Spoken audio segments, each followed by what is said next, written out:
Welcome back, guys. It's the Tightwaddiy, and today I'm going to show you my process for upgrading from the Eufy 2K doorbell to the Eufy 2K dual camera doorbell. So let's start by opening the box to check out what's inside. Here's the different stuff that comes in the box. We have the charging cord. We have a sticker that you can put on for screw alignment for mounting. This is the key that releases this from the mount once it's put on.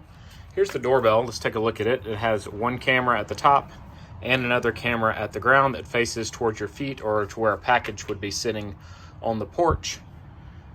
Here is a mounting bracket that angles it a little bit away from the wall, or a flat mounting bracket. These are cable extenders for your existing wires to make it easier to work with. Then you have your mounting hardware with your anchors and your screws. This is the Eufy home base. This is where all the videos are stored. This is how the doorbell communicates with the app as well. And then this is a network cable that will allow you to connect this to your home router, and then the power cord for the home base. After getting the doorbell fully charged, I do recommend you bring it in right next to your Eufy home base so that you can connect them together. To sync the two devices together, you're going to open the Eufy home app and click the plus sign in the top right hand corner. It's going to ask you what you want to add. I'm going to come down to the doorbell section. And then I'm going to scan the code on the back of the doorbell. Press the sync button until you hear the beep. It's asking me to press the sync button on the back of the doorbell. And it beeped. Now I'm going to click next. Now I'm going to scan the code on my phone with the doorbell camera. Ready to add device. You hear the two beeps. Connecting to the Wi-Fi network. Please wait. Device was added successfully. I have the mechanical chime, so I select that option, and I already have mine wired correctly, so I'm just going to click next. And I do know that my doorbells are working. And it's going to take me to an installation video, which I'm going to be able to skip because I know that I disconnect the wires. I have two different options for view. I can do picture-in-picture, or I can do the split view. I kind of like the split view because it gives me both at the same time, and it kind of orients them in a way that makes it pleasing to the eye. And I'm going to play with my settings once I've set everything up just to see what the different settings will do. One of the most important steps to working with electrical power is to locate the correct switch and to turn it off. Now I can safely work on the doorbell without fear of damaging the doorbell, any of the wiring, or injuring myself. I did cut off the power to this doorbell. It is still lit up because it's a battery or wired doorbell option. I'm going to stick this little key into the bottom and it's going to pop off. And then I can release the wires from the back side using a Phillips head screwdriver. And it doesn't matter which wire goes where, but I'm going to keep them separated even though the power is off.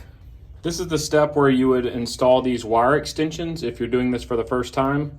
So you would connect one of these to each of the existing wires from the doorbell and then twist them with the wire nut. One tip I'll tell you is to, whenever you put this stranded wire with the doorbell wire, twist it in a clockwise motion because that's the same direction the wire nut's going to screw on, and that's going to make sure that the wire nut just tightens the wire connection and doesn't loosen it. I need to go ahead and remove this bracket because they are different.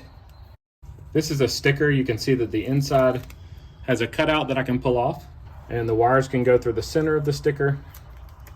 Then you can position the sticker however you want to figure out where the holes need to be cut. And I'm going to put it as high as I can because my existing wires are a little bit low. So that allows me to get my alignment correct, and now I can drill my holes. Now I'm going to take my drill bit and drill my holes in. And I can line up the brackets here. I'm going to use the 15-degree bracket to angle the camera and get it lined up first, and then place the other one on top, and the screws go through both of these at the same time. With that mounted securely, I now need to connect the wires to the screws on the back of the doorbell because I do want to use the wired option. I found with my last one that it works best if the wires come up from the bottom. I'm going to slide one on. It doesn't matter which one goes to which side. So this one is backwards from the other one as far as how it clips in. It looks like the bottom goes in first and the top snaps into place. And it's mounted. So the hole to release on this camera is right here on the top, and I would slide this down, which actually makes it easier because I don't have to get down under it to see it. The wires are tightened down on the doorbell and it's installed, so now I can flip the power back on and we'll go test the doorbell and make sure the chimes are working. With the power back on, I'm going to press the doorbell here. What you first heard was the chime in here. You're also hearing the chime at the door. And you also hear the chime from the home base.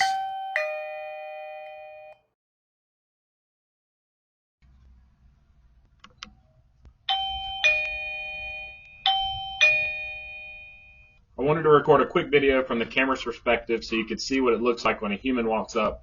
You can see how my feet are in the one that would show the package area down here, and then you can see the upper body. And I like this stack view, so it kind of shows the full view of me, even though it's not seamless between the bottom camera and the top one.